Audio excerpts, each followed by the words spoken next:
Hey guys, YouTube 100 here. Alright, now here I am with another Spider-Man review for my last Spider-Man review before I go to see No Way Home.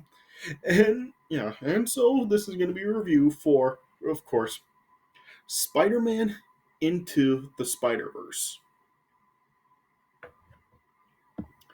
So, yeah, I'm sure that some of you, weren't even thinking about me reviewing this movie, but yeah, I figured that I would review it since, it is a theatrical Spider-Man film, for one.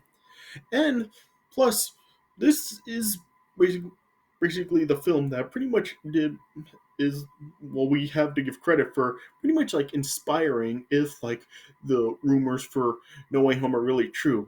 No Way Home officially is released tonight, but yeah, I haven't seen it yet. I'm not going to see it until this weekend. So yeah, so I don't know if the rumors are true yet. Yeah, but if they are, yeah, this is the movie that we really do have to thank for really inspiring the idea. Yeah, so I guess I owed it to this film to really talk about it. So yeah, so this is going to be a review for this movie, that movie. Yeah.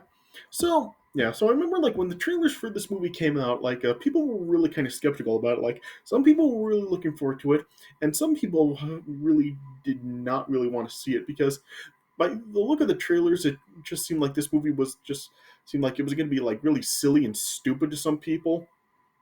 So yeah, so the trailer received kind of a mixed reaction when it came out, and nobody was really really did know what to really expect to come out of this film.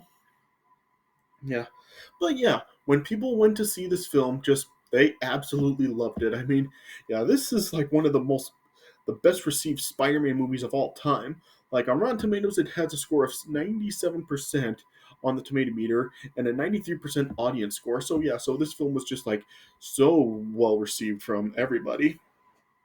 And I can't really argue with it. Like this is a really really good to great movie. I mean, it's not really the live action Spider-Man movies because, of course, this movie is animated. Yeah, it's not really like those. It is done in a much different way than all the live action Spider-Man movies have been done. But yeah, it was done in a very good way in this film. This film really did explore the concept of the multiverse in Spider-Man, and I think that it was done very very well. Well, yeah, and plus, yeah, this movie it did kind of remind me a little of the Ultimate Spider-Man video game because it really does have more of a comic book feel to it than just being a movie. Because yeah, in this film, it does kind of have more of that comic book feel because you do see some colorization for a lot of the backgrounds in this film, and throughout various points in the movie, you do actually see comic book style text on the screen, whether it's in just a little letterbox or if you just see words really big in the background and stuff. So yeah, so it really does have that that comic book more of a comic book feel to it. And it also does have some comic book style transitions for some shots in the movie. Yeah, so this one really does have more of a that comic book style um to it than it just does a film with all the live action Spider-Man movies. Yeah, and like I said, I do think that the story for this film overall is pretty good. I do like how it really does explore the concept of the multiverse. Like this movie really does the focus of the movie really is on Miles Morales. This movie really is just kind of about how the story of how Miles Morales became Spider-Man after Peter Parker was killed. But the way that this film does it, it does it in a very creative way. I don't really know how Miles Morales's origin as Peter Parker's successor was done in the comics, but in this film, the way they do it very well. Like yeah, it this film does show the life that Miles Morales does have prior to when he does become his Spider Man.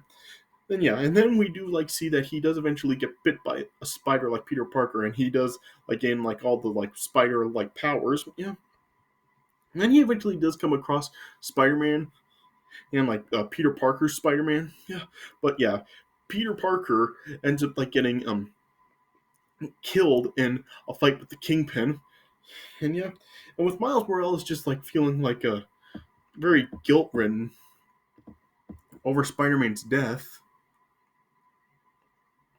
And he really is like trying to honor Spider-Man's legacy, but then and we do see like because of like a like of like a device that the the Kingpin ended up building, like it shows that like how it can actually gain access to parallel universes and bring like people from like other dimensions into the into this dimension, and that is and yeah, and that is like really does what does happen in the film. Like yeah, we do see like in this film, like we do see like a different Peter Parker, like an older Peter Parker, like being brought into this dimension,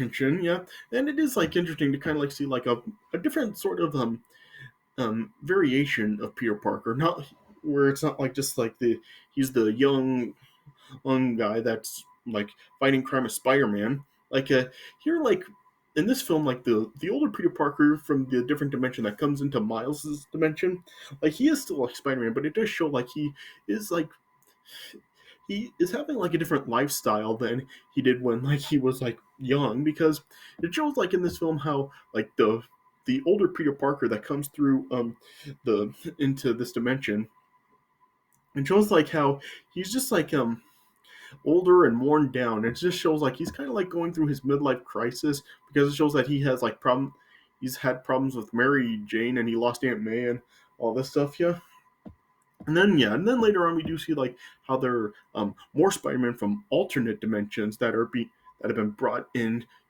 and then crossed into Miles' dimension as well. Like we have a Spider Woman who was Gwen, Spider-Man Noir. We have Penny Parker and Spider Ham all like end up crossing into Miles's dimension. Yeah, and then like they do, and yeah, and then it's shown that like there is like a USB flash drive that Miles has that can disable Kingpin's device, but yeah, after it gets damaged, like they all of the Spider-Man do have to work together to really um build another one so they can fix this problem to get all of them back to their own dimensions, because yeah, it's explained at one point in the film how like all these like different dimensions of Spider-Man will like end up eventually um cellularly decaying if they remain in Miles' dimension. So yeah, so they really do have to get back to their own universes. Yeah, yeah. So basically, like that's what this movie is about. So yeah, the focus really is on Miles, because it just show like the life that he lives, and he doesn't really like have the best family, because yeah, his dad really is just like not very supportive of him. And because yeah, it shows that Miles' dad, who's a cop, he does see like Spider-Man as a menace. So yeah, he's basically like the equivalent of like Jameson in this movie. Yeah, yeah. And yeah, and it shows how like Miles is like sent to like a prep school, but that he doesn't really want to be in. And yeah, the only one Miles really does have to really support him is his uncle Aaron, who's like really the only one that the one Miles looks up to. So Miles does spend a lot of time with his uncle, but we do like eventually learn that there is like a little bit more to Miles' uncle than we originally knew. So oh yeah, so this kind of like have an interesting twist with Miles and his uncle at a point in this film, which I will talk about later. Yeah, and I just really do like how we just get like all these different variations of Spider-Man like all crossing together. Like it's cool to really see like an older version of Peter Parker, and yeah, just like all these like different Spider-Man from the different timelines and the different universes. Just like seeing all of them together, because yeah, it is interesting to see like the Gwen Stacy version of Spider Man in this film, the Spider Woman, yeah, And yeah, chill, yeah, and some of the other variations in here also. Yes, it would be cool to like see more. It would have been cool to see like more Spider-Man like cross into here. Like if we would have gotten like like possibly like the the version where it's Peter's daughter as Spider-Man or Spider Woman or yeah Spider Gwen and stuff like that. Yeah, yeah. And if we got some more stuff like that, that would have been cool. But yeah, for the six that we do have in this movie, it is pretty cool. And I do think that this is like a very creative way of kind of like just telling the origin of how Miles Morales really to become Spider Man. Yeah, yeah. If they ever did like a live action version of like showing how Miles Morales like becoming Spider Man, if they did a live action movie show about like Miles Morales Spider Man, that'd be kind of cool. I would kind of like to see it in the style with this sort of Peter Parker, like an older Peter Parker who's like in his late 30s, early 40s or something, and he's like starting to train a successor, and he does eventually end up dying, and Miles then like fully takes over. It would be cool to like see that in a live action movie. I mean, I have heard like rumors that they are like a there is like a Spider-Man Miles Morales live action movie in development. I don't know if that is like a for sure thing yet, but yeah, it would be a cool thing to see, and I really would like to see it done in this way, where it's like an older Peter Parker mentoring him. Yeah, but yeah, I do think that overall, yeah, this movie it is like very very enjoyable, and yeah, yeah, and I think it is safe to say that this movie definitely did surpass a lot of people's expectations. I really don't think people really were expecting this see this movie like be as good as it wound up being. So yeah, so what can I really say? Just yeah, it is like a really great movie, and yeah, and I would definitely recommend it. I mean, it's definitely like not like this kind of like Spider-Man movie that you would expect to see like with all the live action ones. Like it's definitely like much different in tone than all those movies, but yeah, if you are looking interested to just see like a Spider-Man movie with a different story to it, yeah, this is definitely one to check out because yeah, this is just done in such a creative and great way that just how can you even not go without watching it? So yeah, so yeah, so I just really don't know what else to say. So I would give this movie 3.75 stars out of 4. Yeah, I mean I think that this is probably on par with like a Spider-Man.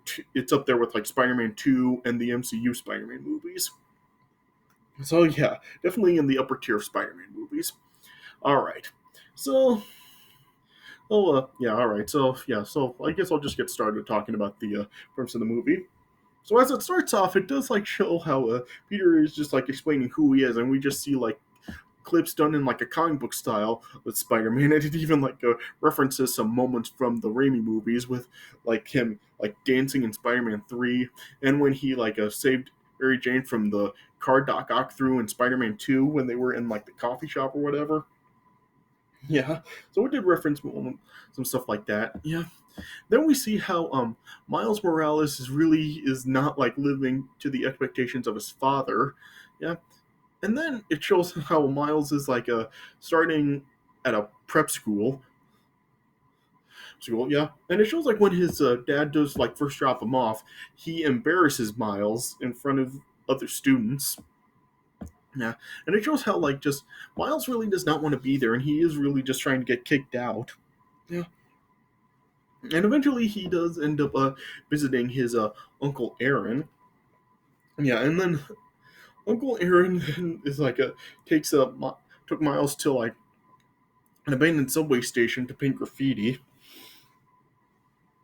And then yeah, then eventually then we do like see how Miles ended up getting bitten by a radioactive spider, and he got like the spider-like abilities like Peter Parker did. Yeah, yeah, and then we do see how Miles is just like he like it has the powers, but he just really doesn't know what was going on with it. Like showed at one point he like grabbed a girl's hair who like the girl told him was named Wanda, and just yeah, Miles's hand was just stuck to her hair, and yeah, all this stuff was just happening to Miles. So he pretty much just went through the same stuff Peter Parker did. Yeah. Then one night, as Miles went back to the subway station, eventually Miles found that uh, the Kingpin there, and the Kingpin ended up building in a device known as the as a collider. And yeah, and it was like shown how the Kingpin was planning to use it to try to access parallel universe to bring back his dead dead wife Vanessa and his son Richard, who were dead in this universe. And yeah, Kingpin like blames Spider-Man for the death. Yeah, and then yeah, then then it showed how Spider-Man then arrived and was attempting to disable the collider, but it also showed how um, Green Goblin and Prowler were enforcers for Kingpin and were fighting Spider-Man. Yeah, and the design for the Green Goblin in particular, I did think was pretty cool. Like cool to see like kind of like a different version of him where he's really not just wearing like a suit of armor or something. Like it's just like it is like portraying the Green Goblin as like an actual monster. Yeah, yeah. Then Miles got like caught in the situation where, and then Spider-Man then was able to save Miles from getting hurt.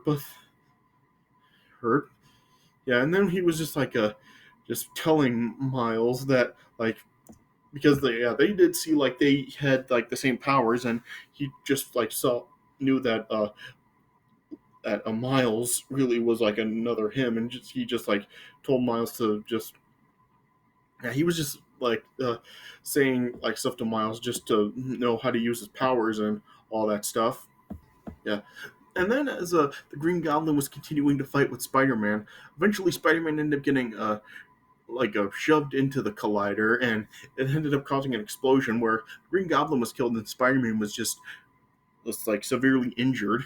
And then and then as Spider-Man was just like on the ground hurt, he then handed a USB flash drive to Miles to disable the collider, and just told him that like the machine could destroy the city if it's ever reactivated. Yeah, yeah. Then as the Kingpin approached, Miles and ran off to hide, and then eventually the Kingpin ended up killing Spider-Man. Yeah, and then Miles then ended up getting detected by Kingpin, and then Kingpin sent Prowler after Miles, but Miles was able to escape from the Prowler. Yeah. Then as Spider-Man then was like announced dead to the city of New York, or like just it just showed how the city was mourning Spider-Man's death, and like there was like a memorial service for him, and everybody was just honoring him, and it showed how a lot of people were just buying these Spider-Man costumes from the store, and Miles even bought one, and it showed how the clerk was Stan Lee. So even in animated movies, Stan Lee still makes a cameo. Yeah. Yeah.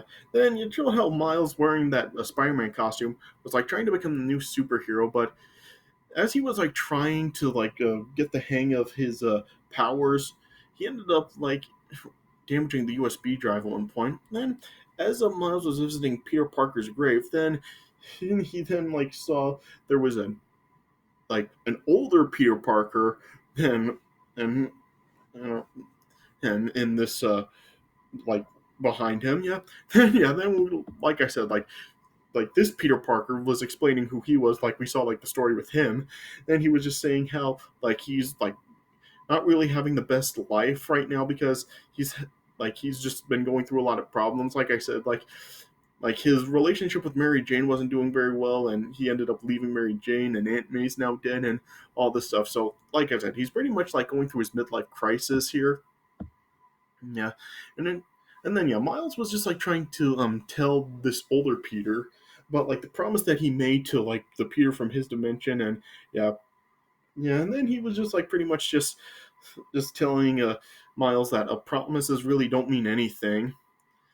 And yeah, but then eventually with some persuasion from Miles, Peter eventually like just agreed to train Miles in exchange to steal data to create a new USB drive so he can go back to his dimension. Yeah. Then it also showed how Miles also had an ability to emit like this bioelectric venom blast, which would like come into play later on. Yeah. Then yeah, as they then infiltrate the Kingpin's research facility, to try to find some stuff that they could use to make another or drive. Miles then eventually discovered that he also had the power to become invisible. Well, yeah, yeah, but eventually then then as Peter was being observed by a scientist, she told Peter that he'll die if he stays in this dimension from cellular decay. Then it was later it was revealed that this scientist's name was Olivia Octavius. So this is this dimension's version of Doc Ock. Yeah. Then as she was then chasing Peter and Miles through the lab and then into the forest, eventually Peter and Miles then and got some help from Gwen Stacy, who's Spider Woman from this dimension, and then her dimension, and then she talked about her story, how of course in the universe with Spider Woman, it showed that she got the powers instead of Peter, and eventually Peter wound up dying. Yeah, yeah. Then eventually they went to Aunt May's house, and of course Aunt May seeing Peter alive was just in awe. I couldn't believe it. Then she took them to the spider lair that Peter had in the backyard, and then it showed how Aunt May was actually sheltering spider people from other dimensions. It showed she there was also Spider-Man Noir, Penny Parker, and Spider Ham who are suffering the same fate that the older Peter and Gwen are suffering from with the deterioration. Yeah, and then Miles, of course, was of course wanting to be the one to disable the collider since he's from the dimension and the others can return home. But yeah, the others, everybody was just in doubt of Miles having the ability to do it because of his lack of experience, and as they were all just just pressuring Miles, just telling him to do stuff.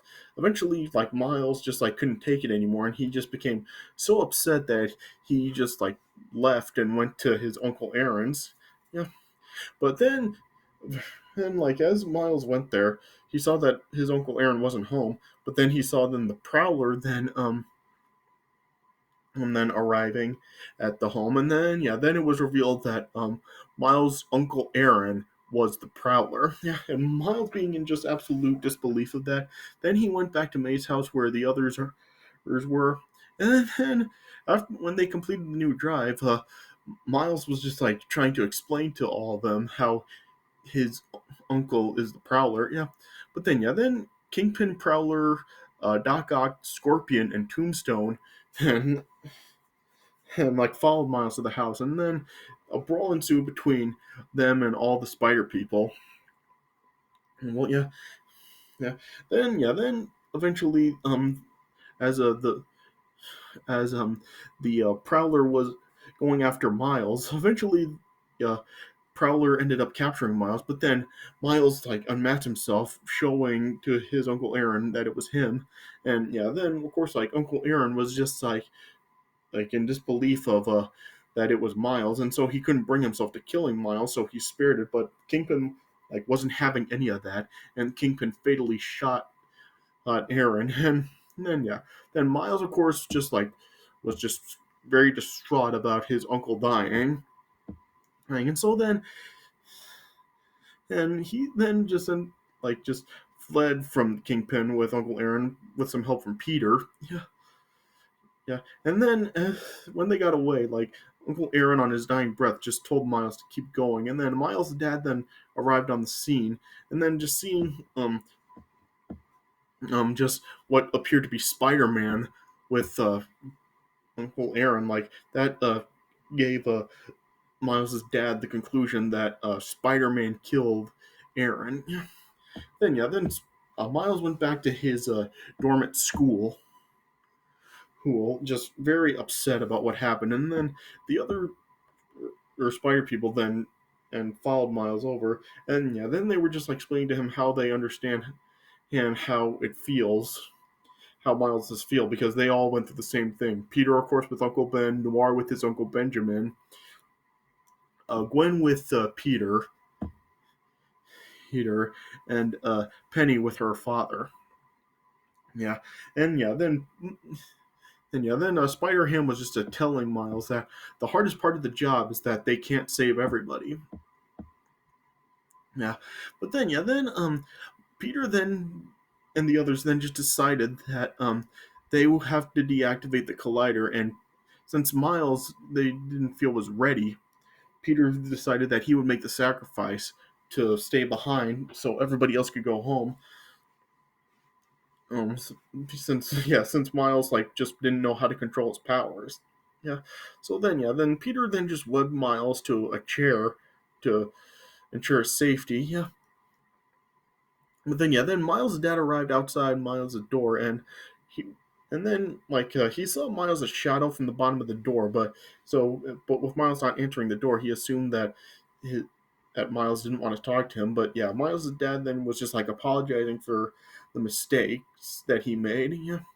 Then like with the talk from his dad, then Miles then had the persuasion to just go and just master his powers, which he did, and then he went back to Aunt May's house, and then and acquired web shooters, and then he also took one of the Spider-Man suits that Peter had in the lair, and then he altered it to make it look different.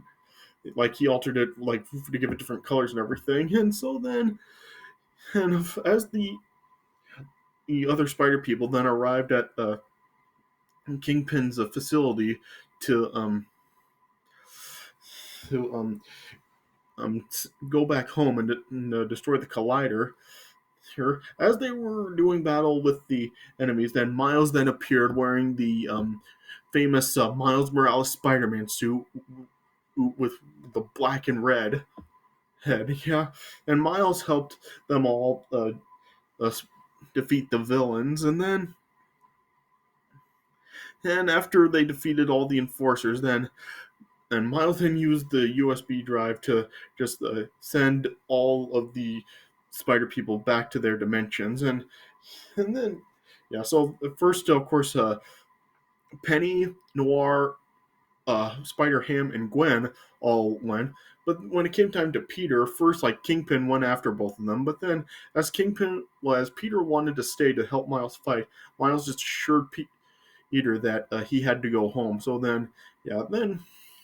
Peter then like agreed to it, and so then Miles then sent Peter back to his dimension, and then Spider-Man did.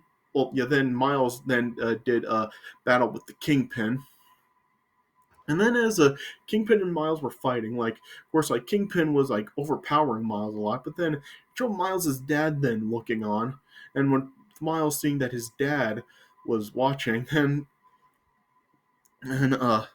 Miles then like fought back at Kingpin, and then when uh, as Miles' dad was watching, he then realized that Spider-Man was not an enemy and was just encouraging Spider-Man to fight. And then eventually and then Miles then used the Venom Blast on Kingpin, paralyze him, and threw him at the kill switch, which ended up destroying the Collider. Yeah.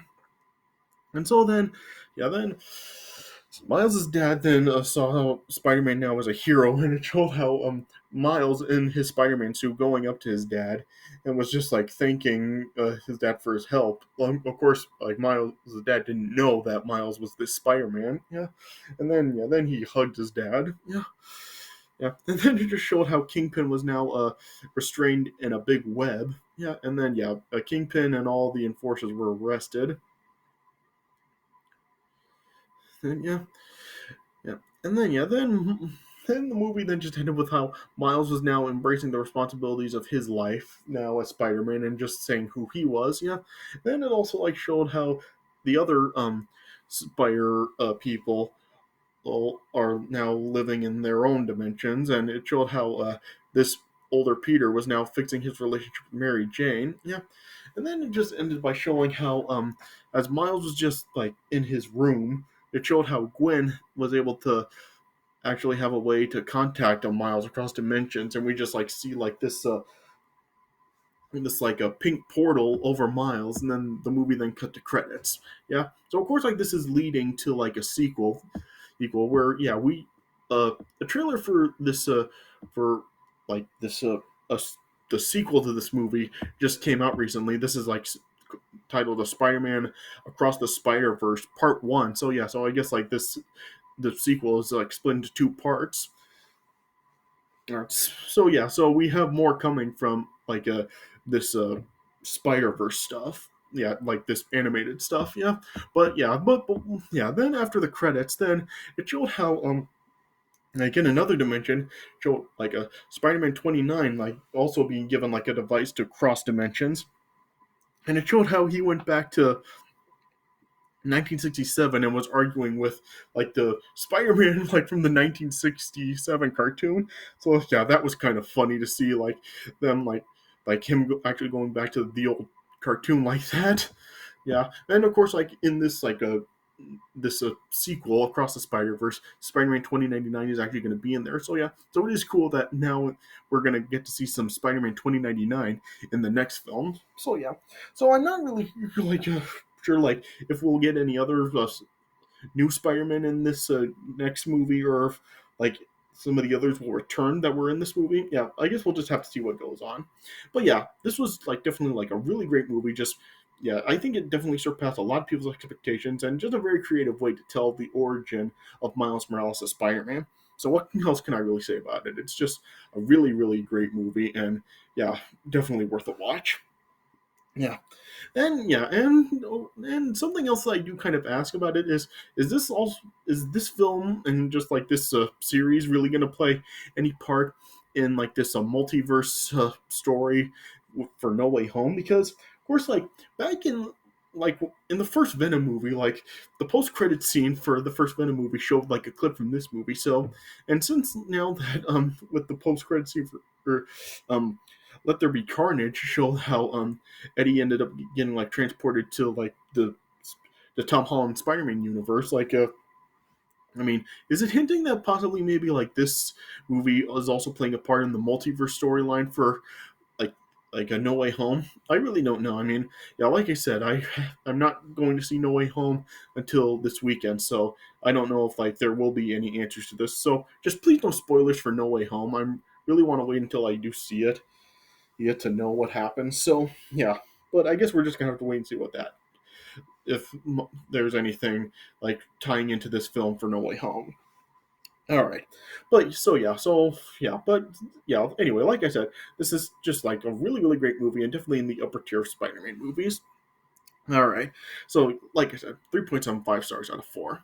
All right. So yeah, so I guess this is all I can really say about it. All right. So this does it for my review of Spider-Man and Into the Spider Verse. So yeah, so I hope you guys did enjoy this review. Yeah, and like I said, I am gonna go see Spider-Man No Way Home. I'm gonna see it on Saturday. So so after my next Christmas review, then I will make the video giving my thoughts on Spider-Man No Way Home. All right, so that's gonna be coming up next. That's gonna be my next Spider-Man video. So stay tuned for that coming up after my next Christmas review. All right. So stay tuned for my thoughts on Spider-Man No Way Home coming up. All right. But yeah, so that does it for this video. So thanks for watching, and I'll see you guys later.